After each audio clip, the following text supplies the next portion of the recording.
ఎట్టకేలకు కూటమి ప్రభుత్వం అయితే గత టీటీడీ హయాంలో జరిగినటువంటి అవకతవకల మీద కావచ్చు, తెరవెరక జరిగినటువంటి వివాదాల మీద కావచ్చు ఒక కమిటీని అయితే నియమించింది. గతంలోనే దీని మీద ఒక కమిటీ నియమించాలని చెప్పి ప్రభుత్వం అనుకున్న సంగతి కూడా క్యాబినెట్లో మాట్లాడిన సంగతి కూడా మనందరికీ తెలిసిందే. అయితే సీనియర్ ఐఏఎస్ అధికారి, రిటైర్ ఐఏఎస్ అధికారి అయినటువంటి దినేష్ కుమార్ ఈయన ప్రభుత్వ కార్యదర్శిగా కూడా పనిచేసిన అనుభవం ఉంది. సో ఆయన నేతృత్వంలో ఏకసభ్య కమిషన్ అయితే నియమించడంతో పాటు 45 రోజుల్లో నివేదిక ఇవ్వాలని చెప్పి ప్రభుత్వం అయితే స్పష్టం చేస్తూ నిన్న జీవో కూడా జారీ చేయడం జరిగింది. ఇది ఆ రోజు టీటీడీలో అధికారులు కావచ్చు లేదా బోర్డు మెంబర్లు కావచ్చు, సో వారి పాత్ర ఏంటి, వారు తప్పు చేశారా, ఒకవేళ చేసుంటే దానికి ఆధారాలేంటి, నిజంగా తప్పు చేసి ఉంటే వాళ్ళ మీద ఎటువంటి చర్యలు తీసుకోవచ్చు అనే పూర్తి స్థాయి నివేదికనైతే ఈ ఏకసభ్య కమిషన్ అయితే ఇవ్వబోతుంది. అలాగే ప్రభుత్వ ముందస్తు అనుమతితో ఏ అధికారినైనా సరే, అంటే ఐఏఎస్ కావచ్చు, ఐపీఎస్ కావచ్చు, ఏ అధికారినైనా సరే పిలిచి విచారించవచ్చు, వారి నుంచి స్టేట్మెంట్ తీసుకోవచ్చు, దాన్ని రికార్డు చేయవచ్చు. సో ఆ అధికారాన్ని కూడా ఏకసభ్య కమిషన్కి అయితే కల్పించడం జరిగింది. అంటే పొలిటికల్ యాంగిల్లో కాకుండా కేవలం అధికారులు మరియు నాటి బోర్డు సభ్యులు వారి పాత్ర మీదే ప్రధానంగా ఇది ఇన్వెస్టిగేషన్ అయితే చేయబోతుంది. అంటే పాలిటిక్స్తో సంబంధం లేకుండా కేవలం టీటీడీ లడ్డూ వ్యవహారం మీద మాత్రమే ఫోకస్ చేస్తుంది. ఆల్రెడీ ఇప్పటికే ఆ సిబిఐ రాష్ట్ర ప్రభుత్వానికి ఒక 2 నోట్లు అయితే పంపింది. అంటే వాళ్ళు చేసినటువంటి ఇన్వెస్టిగేషన్ ఆధారంగా రాష్ట్ర ప్రభుత్వానికి కొన్ని సూచనలు సలహాలు చేస్తూ ఏం జరిగిందనేది చెబుతూ 2 నోట్లు కూడా పంపింది సిబిఐ. సో వాటి ఆధారంగా అందులో ఏం చెప్పారు, అందులో అవకతవకలు జరిగాయి అని చెబితే అవి ఏ విధంగా జరిగాయి, అందులో ఎవరి పాత్ర ఉందనేది అయితే వీళ్ళైతే ఇన్వెస్టిగేషన్ అయితే చేయబోతున్నారు. మొత్తంగా ఇది ఒక రకంగా నాడు బోర్డు మెంబర్లకు కావచ్చు, నాటి అధికారులకు కావచ్చు ఖచ్చితంగా ఇది మింగుడు పడిన అంశంగానే చెప్పుకోవచ్చు. ఎందుకంటే సిట్టు నుంచి మనం బయటపడిపోయాం, అంటే సిట్టు విచారణ కూడా ఇంకా పూర్తిగా అవ్వాలి. అసలు అది ఛార్జ్ షీట్ ఇంకా దాఖలు చేయాలి, చేస్తేనే కానీ మనకు వాస్తవ విషయాలు తెలియదు అనుకోండి. బట్ మనం బయటపడిపోయామని చాలామంది సంబరపడుతున్నారు. వాస్తవానికి ఇంకా బయటపడలేదు. రాష్ట్ర ప్రభుత్వానికి చేసిన సిఫారసుల్లో కూడా సిట్టు ఏం చెప్పింది అంటే, సిబిఐ ఏం చెప్పిందంటే భవిష్యత్తులో ఇలాంటి ఘటనలు జరగకుండా కఠినమైన నిర్ణయాలు తీసుకోవాలి, నియమ నిబంధనలను పూర్తిగా ప్రక్షాళన చేయాలనే ఒక అంశాన్ని కూడా గతంలో సిట్ చెప్పింది. అంటే వాస్తవానికి అసలు ఈ మొత్తానికి బీజం ఎక్కడ పడిందయ్యా అంటే టీటీడీ గత కఠిన నిబంధనలను సడలించిన దగ్గరే ఈ కల్తీ నేతికి బీజం పడింది. అసలు పాలు సేకరణ అనే పదాన్నే వాళ్ళు టెండర్ నిబంధనలు తీసేశారు. పాలు అనే పదాన్ని తీసేశారు. అసలు నెయ్యి అనేదే పాల నుంచి వచ్చేది కదా, మరి ఆ పాలు అనే పదమే తీశారు అంటే స్కామ్కి బీజం అక్కడే కదా పడింది. సిట్టు చాలా క్లియర్గా చెప్పింది. అసలు మొత్తానికి తెర ఎక్కడ పడిందంటే నిబంధనలు సడలించడం దగ్గరే పడింది. సో దూరాన్ని పెంచేశారు, వాళ్ళ టర్న్ ఓవర్ని తగ్గించేశారు, అలాగే పాలు సేకరణ అనే పదాన్ని తీసేశారు. ఇలా 1 కాదు 2 కాదు అనేక రకాల సడలింపులు చేయటం ద్వారానే బోలే బాబా లాంటి డైరీలకు వీళ్ళు కట్టబెట్టారు. ఫలితంగా కమిషన్ రూపంలో దండుకున్నారు. మొత్తంగా 250 కోట్ల రూపాయలు టీటీడీకి నష్టం జరిగింది. పోనీ నెయ్యి సరఫరా చేసి ₹1 ఎక్కువ తీసుకున్నా తప్పు లేదు. పోనీ నేతిలో కొద్దో గొప్ప ఎక్కడో కక్కుర్తిపడి ఒక 5% 10% కల్తీ చేశారు అనుకున్నా అది వేరే విషయం. కానీ అసలు నెయ్యే కాదది. మీరు లడ్డూల్లో మొన్నటి వరకు తిన్నది నెయ్యి కాదు. ఏంటది? ఒక రసాయనాల మిశ్రమం. అది ఒక రకంగా హానికరం. ఏదైనా సరే ఒక రసాయన పదార్థం ఇది తిను అంటే మనం తింటామా? తింటామా? తెలిసి తినం. తెలియకుండా నోట్లో పెట్టుకుని తినేస్తే అది వేరే విషయం. తెలిసి అయితే ఎవరు తినరు కదా. అలాంటి రసాయన పదార్థాలను, రసాయనాలతో తయారు చేసినటువంటి లడ్డూలను భక్తులతో తినిపించారు వీళ్ళు. వాస్తవానికి ప్రసాదం అనేది మనం చాలా కొద్ది మొత్తంలో తింటాం కాబట్టి మేబీ అది ఎవరికి ఇబ్బంది పెట్టలేదు. కానీ అదే మనం రోజు భోజనం చేసే టైపులో కన్నా ప్రసాదాన్ని తినేదైతే ఖచ్చితంగా హెల్త్ ఇష్యూస్ కూడా వచ్చేవి. ఇప్పటికి కూడా ఆల్రెడీ మీకు గతంలో ఒక వీడియో చేశాను, నేను వెనక్కి వెళ్ళి చూస్తే మీకు తెలుస్తుంది. గతంలో వైసీపీ హయాంలో కొన్ని కామెంట్స్ చేశారు. వైవి సుబ్బారెడ్డిని ట్యాగ్ చేస్తూ వైవి సుబ్బారెడ్డి పెట్టిన పోస్టుల కింద కొంతమంది కొన్ని కామెంట్స్ పెట్టారు. ఏమని? లడ్డూ తిన్న తర్వాత దురదలు వస్తున్నాయి, లడ్డూ తిన్న తర్వాత కొద్దిగా అజీర్తిలాగా ఉంది, లడ్డూ స్మెల్ రావట్లేదు, నేతి స్మెల్ రావట్లేదు, 2 రోజుల్లోనే పాడైపోతుంది అని రకరకాల కామెంట్స్ పెట్టారు. అందులో ఒక కామెంట్, ప్రధాన కామెంట్ ఏంటంటే, ఈ లడ్డూ తిన్న తర్వాత ఒక 6 నెలల నుంచి ఏదో ఎలర్జీ లాగా ఫీల్ అవుతుంది, ఆ ఎలర్జీ ఫీలింగ్ వస్తుంది, సంథింగ్ ఏదో జరిగింది అని కామెంట్లు కూడా పెట్టారు. సో అది వాస్తవం, కొంతమందికి పడలేదు. ఎందుకంటే అది అంతా రసాయనాల మిశ్రమం. కొద్దిగా ఎక్కువ మొత్తంలోనో లేదా రెగ్యులర్గా వారానికి 1-2 సార్లు దగ్గరలో ఉండి తినేవాళ్ళకు అది ఖచ్చితంగా ఇబ్బందికరమే ఆరోగ్యానికి. సో అలాంటి పదార్థంతో తయారు చేసి పెట్టారు. సో మరి వీళ్ళ కుట్రలను తేల్చాలి కదా. ఇందులో అధికారుల పాత్ర ఎంత ఉంది, బోర్డు సభ్యుల పాత్ర ఎంత ఉంది అనేది కుట్రను తేల్చడం కోసం ఇప్పుడు నియమించిందే దినేష్ కుమార్ కమిటీ. దీనికి సంబంధించిన వార్త కూడా ఒకటి వచ్చింది, ఒకసారి చూద్దాం. కల్తీ నెయ్యిలో వారి పాపం తేల్చండి. రిటైర్డ్ ఐఏఎస్ దినేష్ కుమార్ నేతృత్వంలో ఏకసభ్య కమిటీ ఏర్పాటు.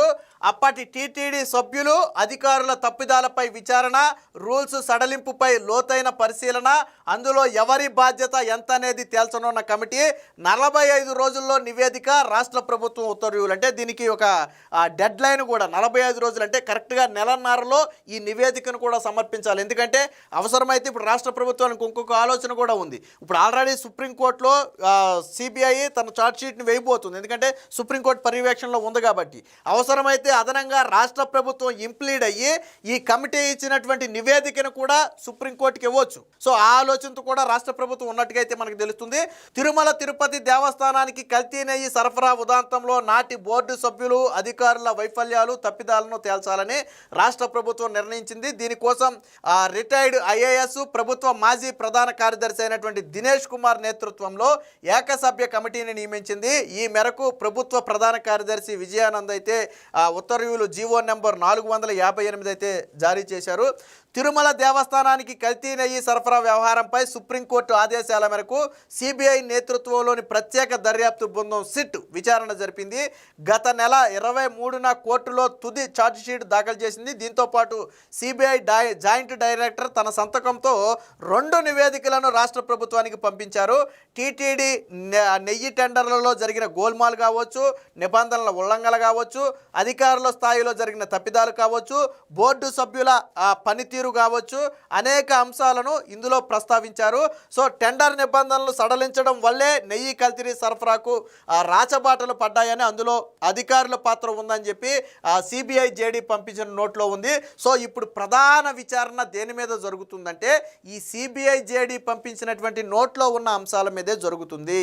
టెండర్ నిబంధనల సడలింపు వెనక ఉన్న కుట్ర ఏంటి, అసలు ఈ ఆలోచన ఎవరిది, సో దీనికి బీజం ఎక్కడ పడింది అనే అంశంతో మొదలుపెట్టి దానిలో నాటి చైర్మన్ పాత్ర ఎంత, బోర్డు సభ్యుల పాత్ర ఎంత, అధికారుల పాత్ర ఎంత, ఇందులో కుట్ర కోణంతో జరిగినటువంటి ఇది ఎంత, అలాగే ఆర్థిక పరమైనటువంటి నష్టం మీద కూడా కొంత విచారణ చేసే అవకాశం అయితే కనపడుతుంది.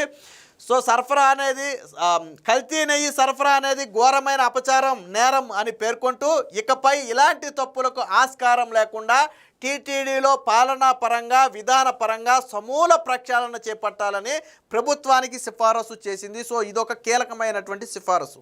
వైసీపీ హయాంలో చేసినటువంటి తప్పిదాలను ఎత్తి చూపుతూనే టీటీడీలో ప్రక్షాళన చేయాల్సిన అవసరం ఉందనే విషయాన్ని సిట్ అయితే మొన్న రాష్ట్ర ప్రభుత్వానికి పంపిన నోట్లో అయితే రాసింది.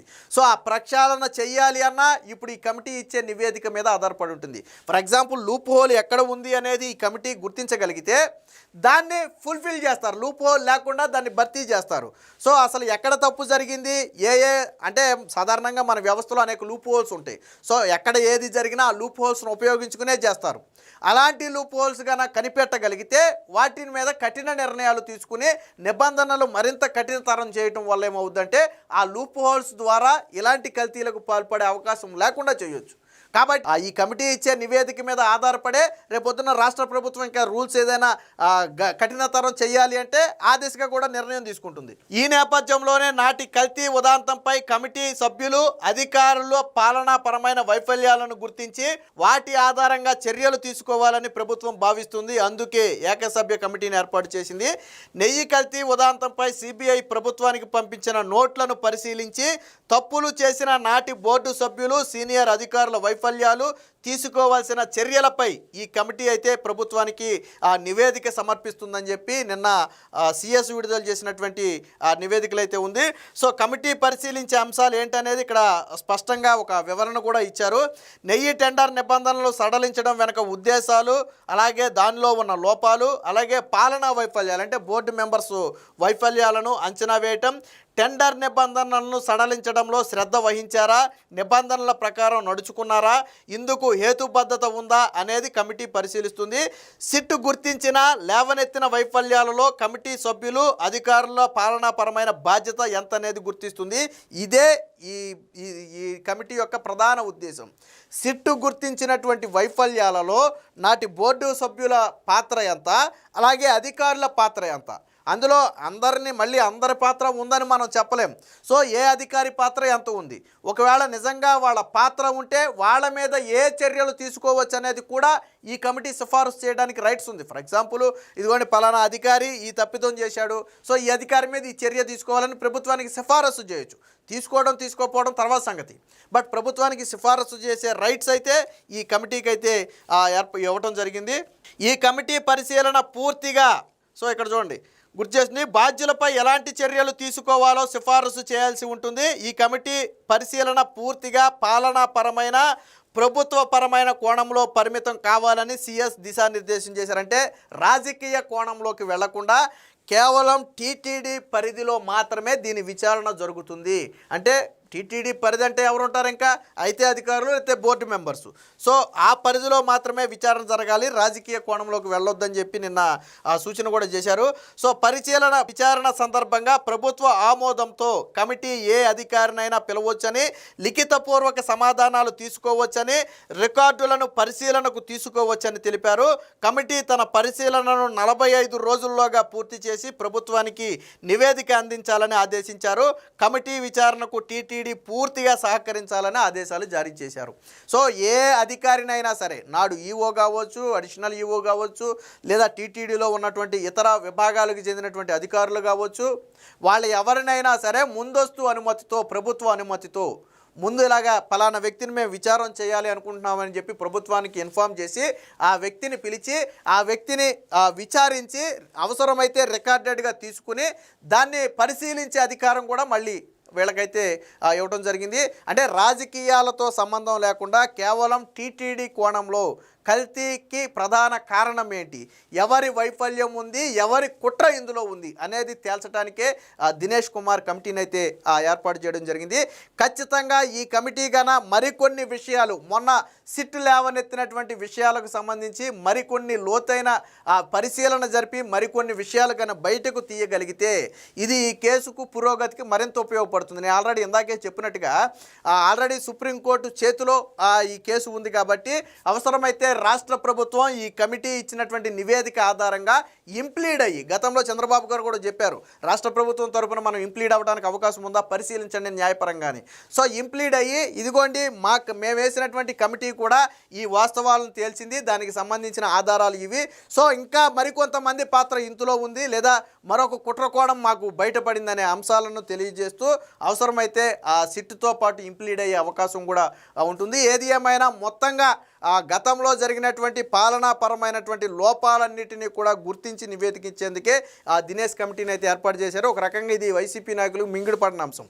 ఎందుకంటే సిట్టు విచారణలో కొంత ఊరట కలిగింది, మా జోలికి ఎవరు రాలేదని చాలామంది ఫీల్ అవుతున్నారు. వాస్తవానికి ఇంకా అది పూర్తి అవ్వాల, అంటే మొత్తంగా కంప్లీట్ అవ్వాల విచారణ. తదుపరి సుప్రీంకోర్టు ఆదేశాల తర్వాత తదుపరి విచారణ ఉంటుంది, అది వేరే విషయం. సో కానీ ఇప్పుడు ఈ కమిటీని ఏర్పాటు చేయడం వల్ల వాళ్ళు చేసిన పాపాలు ఎక్కడ బయటపడతాయనే భయం అయితే వాళ్ళలో ఉంది. ఏది ఏమైనా మొత్తంగా ఈ కమిటీ ఏర్పాటు చేయడం పట్ల ఇప్పుడు ప్రజలైతే హర్షం వ్యక్తం చేస్తున్నారు.